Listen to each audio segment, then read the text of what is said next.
ইয়েমেনের এক নাগরিককে হত্যার দায়ে দেশটিতে ফাঁসির মুখে থাকা ভারতীয় নার্স নিমিষা প্রিয়ার মৃত্যুদণ্ড স্থগিত করা হয়েছে। একটি সূত্রের বরাত দিয়ে মঙ্গলবার এক প্রতিবেদনে এমন দাবি করেছে ভারতীয় সংবাদ মাধ্যম এনডিটিভি।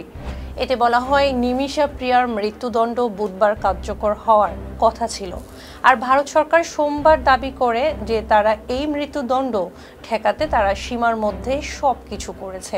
ভারত সরকার ভুক্তভোগীর পরিবারকে অন্তত আগামীকালের জন্য মৃত্যুদণ্ড স্থগিত রাখতে রাজি করাতে সফল হয়েছে বলেও জানা গেছে। কিন্তু এর অর্থ এই নয় যে প্রিয়াকে মুক্তি দেওয়া হবে অথবা ভারতে ফেরত পাঠানো হবে। প্রতিবেদন মতে ভারতীয় ওই নার্স বর্তমানে ইয়েমেনের রাজধানী সানায় আছেন, যেটি হুতি নিয়ন্ত্রিত এলাকা। তবে হুতিদের সাথে ভারতের কোনো কূটনৈতিক সম্পর্ক নেই।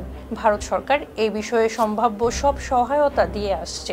সাম্প্রতিক দিনগুলোতে নিমিষা প্রিয়ার পরিবারকে ভুক্তভোগীর পরিবারের সাথে পারস্পরিক সম্মতিপূর্ণ সমাধানে পৌঁছানোর জন্য আরও সময় দেওয়ার জন্য সমন্বিত প্রচেষ্টা চালিয়েছে।